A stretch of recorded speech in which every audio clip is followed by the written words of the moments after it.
Shalom, good evening. I'm Avraham Shira from Eretz Israel. We have a little story to tell today. It's a fascinating story, and it's a story that you can think about and think about and think about and look at from many different angles. And that's the nature of Rebbe Nachman's stories, because it's not a single layered creation, but rather is designed by the Tzaddik and by his holy inspiration to present something that produces more and more creative thinking as we invest ourselves in the story. You know, when you tell a story, people listen, and then they forget, or they hear a little bit, or they hear what they want to hear. But when you really pay attention to a story and think about it from a deep level, you see there's much more wealth to be had from the story. So it begins, there was a story of a certain king who built himself a palace and called two men to decorate it for him. The interior decorators of the king, sounds like a good job. The king divided the palace into two parts. One half was the responsibility of one man, and the other half was the responsibility of the second decorator. The king fixed a time limit which they had to complete their work. The two men went off. One of them struggled and toiled to teach himself the art of painting and plastering as well as he possibly could, and all types of craftsmanship. He did so, and he was able to paint his part of the palace with the most beautiful and unusual murals, and put up tapestries and all kinds of gorgeous things that he hung all over the palace of the king. They contained animals and birds and all scenes from nature, and everything was executed with wondrous beauty. All of this is the translation of Rabbi Ari Kaplan, by the way. And as for the second man, he paid no attention to the king's command. He did nothing about it whatsoever. When it came near to the time when the work had to be completed, the first man had already finished his side in all its beauty and wonder. The second man then started to look at himself and ask what he had done. I haven't done anything. The day has come to show the king the work that you've decorated his palace. One guy has done a tremendous job on half of the palace, and the other guy hasn't done anything. He had wasted his time on futility and nothingness without as much as thinking about the king's command to finish the job on time. He started to try to figure out what he should do. You know, these kings, they usually don't like it when they don't get what they want, right? So he realized that in the few days that he had left before the time ran out, it would be impossible to make amends and teach himself painting so he could paint and sculpture and all the things that he needed to beautify the palace. The closing date was almost upon them, but he had an idea. He went and he plastered over the entire portion of that he was to decorate with, the Rav uses the phrase in Yiddish, pakist, which is a shiny pitch. He covered over his whole half of the palace with a black mirror-like substance. And this dark mirror-like substance, which is like tar, I guess, shining, covered everything. And it was like a real mirror. It reflected everything just like a mirror. Then he hung a certain curtain in front of his section to act as a partition. He covered over his mirror with a partition. And, of course, the curtain prevented anyone from seeing what he had done, and everybody was curious. When the appointed time came, the king went in to inspect the work that the men had done in the time they had been given.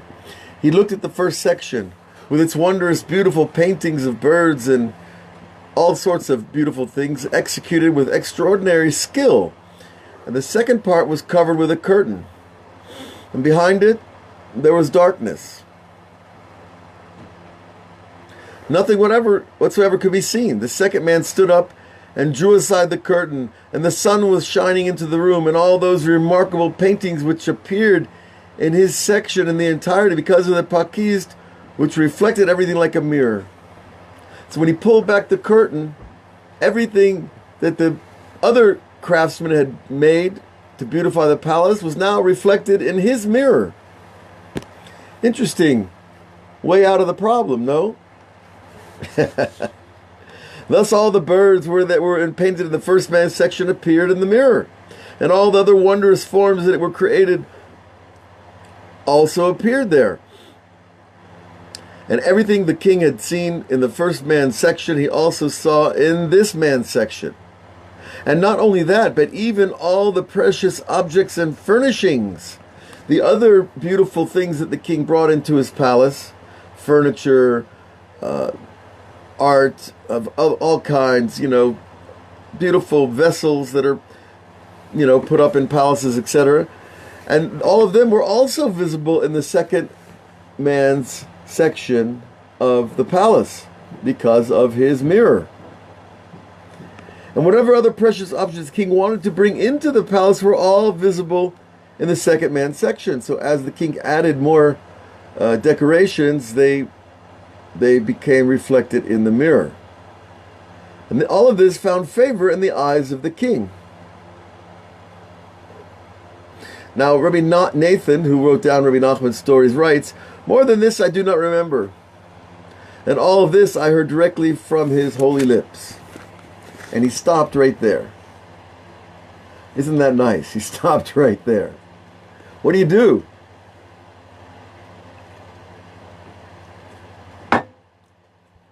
Was the king happy or not? It seems like the king was happy. He was happy with both of his craftsmen. The one who did all the work, and then one who just put up a mirror. Now, what is this story teaching us? And what does it relate to Shabbat?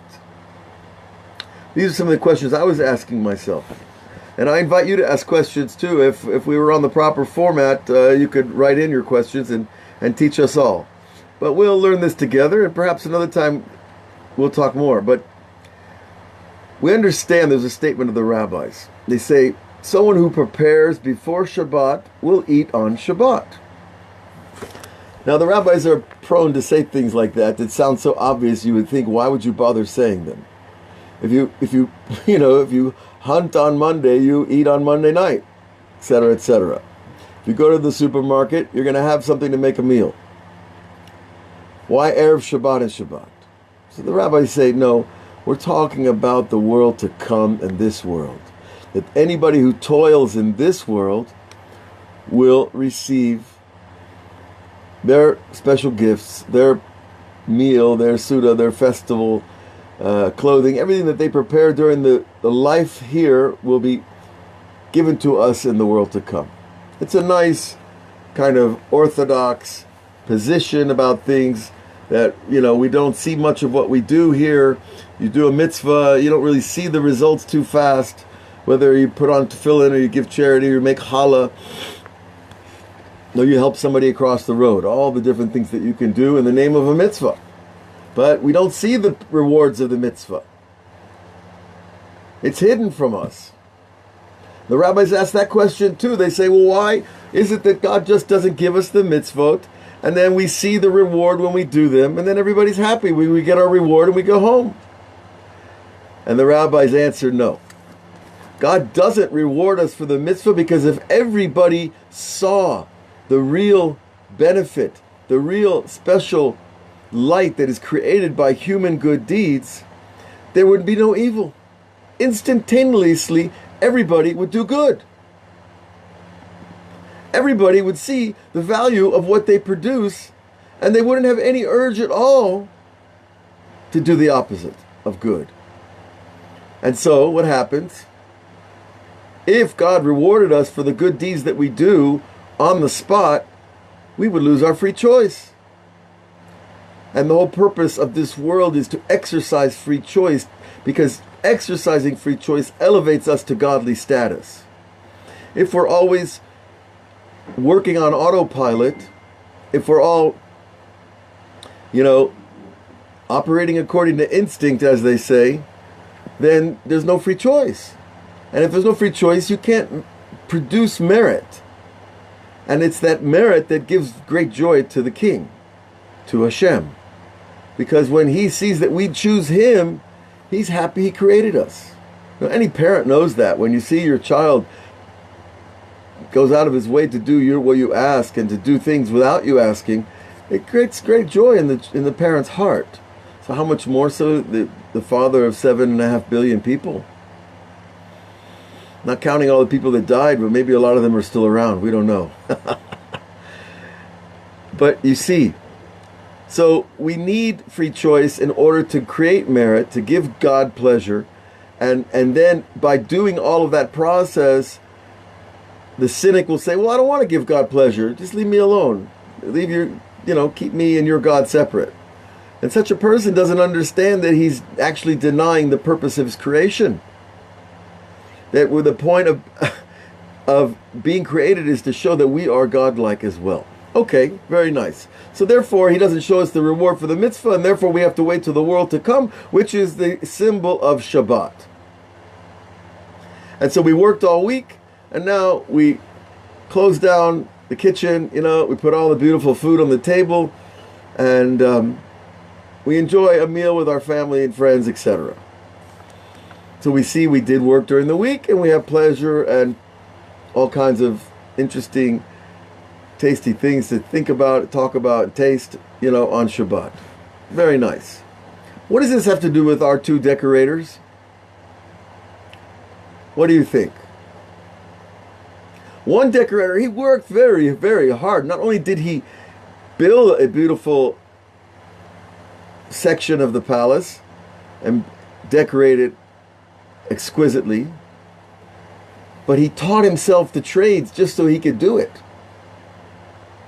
It wasn't enough just he hired the painter. He had to become a painter and a sculptor and all the different things that you can do to become an expert craftsman. But the other guy, he didn't do anything until the last few days. And then he put up a beautiful screen. But it wasn't just beautiful, it was just a mirror. A mirror is nothing but what you put in it. And so, but he used his mind in a clever way. He said, if I put up a mirror, I'll reproduce the other guy's work. And then I'll look good to the king too. And you see from the conclusion that we reach that this found favor in the king's eyes, that the other half of the palace was just a mirror of the first half. What is that teaching us about Shabbat and the hard work of the weekdays, and then the hard work of living on this planet for 120 years, and then finally we go to heaven and they say, okay, this is what you did, and they open up the palace and there's all your good deeds. All the positive energy that you created, and all the good feelings that you created, and all the times you comforted people, and all the times that you came through for people. Okay, those are energies that are created by people, but in heaven, energy is a real thing. It's not simply an idea, right? You feel love in your heart. It's real. You just don't see it, but it's a real energy. Well, in heaven, love is a shining light, as is all good deeds. The energy behind them becomes apparent. And okay, this is something we've talked about in our meditation classes on Patreon and on Lighthouse and various places. And the more you elevate your soul out of your body, the more you're able to perceive the spiritual behind the physical. Okay, that's what prayer and Torah and meditation's about. That I can start to really build my faith in God by seeing the results of things. All right, but what do we have here? We have this guy who doesn't do anything. Now, is he getting the same reward as the other guy? That seems to be the question. Is the guy who works all week and gets his reward of Shabbat, he gets his reward of 120 years of service in this world, is it fair to him that the other guy just copies his work in a mirror and he gets the same reward? Doesn't seem like it's very fair to me. But of course, I'm just using my little brain. According to Rebbe Nachman, the king was happy with the other guy. Now, he doesn't tell us any more, which is key. Right? Because if we knew more, we might say that, okay, you did this and you did that, and I'll pay you this and I'll pay you that. You worked 5 months and you worked 5 days. Here you go. It could be like that. Or it could be that a person copies other people in this world. That a person doesn't really know himself. He doesn't know his talents too well, or he hasn't dug deep enough to find his talents. And yet he went to school and he did what he was told and he learned what he learned and he copied who he copied, whoever he admired, and he made himself into something. Was it really himself? Am I really being myself if I copy the other rabbis that I admired, or the other writers that I admired, or the other therapists that I admired? Is that becoming me? Is that why I want to get the reward? I don't think so. Because what pleasure, in creative work, there is the pleasure of copying somebody else is completely different than the pleasure of creating from your own heart and your own mind. Now you could say, look, I'm nobody. Who am I? I'm not talented. It's better I copy the guy who's talented and do something that's similar to his work than produce something that's really not on the level because my talents are limited. And that sounds reasonable, It doesn't sound bad. If there's this great tzaddik and you happen to know him and learn with him and go to his classes and you see him operate with his students and with the world around him and you say, well, this looks like the way you're supposed to do things, then it's a pretty good idea to copy him. And I remember being around a lot of rabbis and noticing very little things. How they ate, how they drank, how they spoke, how they walked, how they dressed. In all kinds of situations. And so we're kind of incumbent upon us to learn from them because they're doing things the right way. At least it looks like it.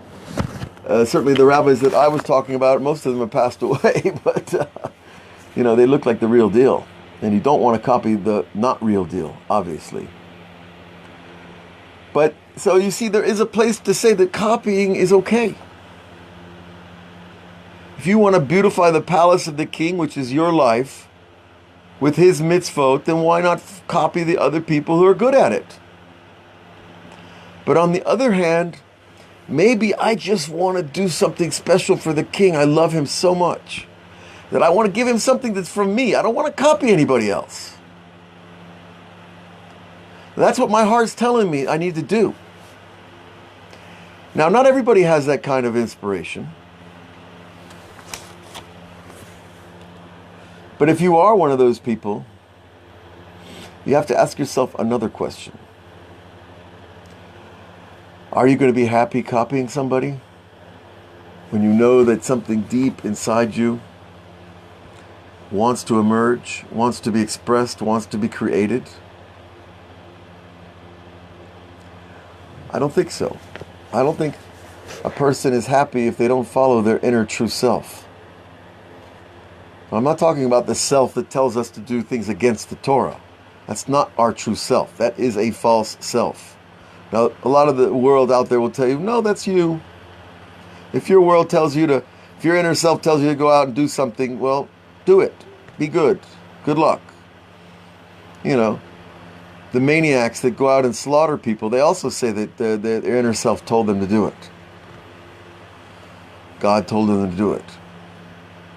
So that's just doublespeak. That's not truth. And those kind of people are really dangerous because not only do they speak untruth, but they package it in some kind of truth and then fool other innocent people. I'm afraid that's happening all over the world right now with the conflicts that we see and the terrible controversies that are going on between people and nations about a lot of things. But let's stay focused, because here we are, we're individuals, and we got to fix what we can fix in ourselves first. And who am I? I have to ask that question. Am I a guy who's not so good at things, and so I'm better off copying somebody? Or am I a guy that really feels an urge to create something new and special because that's just in my heart, and I want to do that? Well, both are good, both are legitimate. However, there's another path. There's the middle path. And the middle path is to do both. The middle path is to pick the proper role models. and learn from them. And then the other side of the middle path is to follow your own inner instinct, your highest self, your true self, the ultimate self, I like to call it, that godly spark that leads you to places that no one else can. And they can explain things to you that no one else can, even great rabbis and teachers and gurus and whoever else you like to listen to and follow and read their books. Fine. But if we can just somehow manage that center of the road between doing and learning from others and also learning from our true self within, it seems to be the best formula, the best chance of creating something special and being a good person and being a person that other people can rely on. And I think that's important nowadays, to have somebody that you can really rely on. Because the way the fake news is going and the media is manipulating and the spin is spinning, it's really, really hard to believe in anybody. And all the most insincere person has to do is say, well, I'm very sincere. Our cause is truly righteous. And you can't, you have to have divine inspiration to know who the liar is. And, well, unfortunately, we don't have that yet. Most of us. But you can listen and you can learn, and the most important tool that we need is to wait. If you don't know something, wait. If you're not sure, wait. That means when you hear a new news story, or your friend tells you something, you're allowed to wait and to think about it, and not draw such quick conclusions, because it's the quick conclusions that leads to the madness that we see out there today. Because people aren't thinking, and the leaders aren't leading.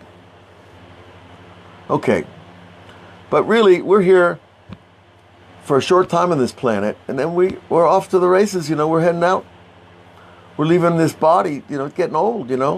How many health clubs can you go to before you just say enough? Okay, enough. I'm going to just stay home. I know people that were in their hundreds. And, for them to get up and to go to synagogue and to pray and to make breakfast and learn a little bit, come home and take a nap and get up and do it again and be happy, that's also something. But, of course, not everybody's looking forward to those days. The golden years, let's keep them at bay. But the point really, of course, is that we all really are here. And we have to deal with our mortality. We have to deal with what we are producing in this world. And try to really look for the best way that we can do things to honor the king, to decorate his palace. If your palace is a little farm in Tennessee, that's great. If your palace is a condo, in West Hollywood, okay, wherever you are. But to try to make the palace a little better, because this whole world is God's palace. And Eretz Israel, the land of Israel, is called God's palace. And the Jerusalem is called his house. And the temple is called his inner chamber. So you can, work with the metaphors as it fits for you. If you make your house a holy place, then it's also a piece of Jerusalem. And if you make your inner chamber a holy of holies, then God will visit you there within. And that's the real blessing. To know that you're not alone. And that the power of the Creator wants to reveal itself to us. But we have to make the vessel. And you can make it by making a mirror, or you can just carve and paint and, do all that hard work. But it's also about satisfaction with effort. And you see that people that are depressed and people that are not really happy with their lives, oftentimes they're lacking a sense of fulfillment with their efforts. So we should be fulfilled this Shabbat. To look back at the week and say, it was a good week. We did some good things. And we created some nice things. And we contributed to the world. And whatever else is going on around us, well, we can do what we can do. But we are a critical mass of goodness in the world. And in the end, we will win. The truth will win. Eretz titzmach, right? The truth from the earth will sprout forth. And so the truth coming from the earth means that you cannot hide forever. Falsehood will not win. And that however much we have to go through to get there, it's worth it. So we should be blessed with that spirit of desire to be attached to Hashem, desire to beautify His world and His palace, and to make Shabbat a tiny little bit of that in time and space. So we'll see you next week on all the platforms. God bless you, and Shabbat Shalom.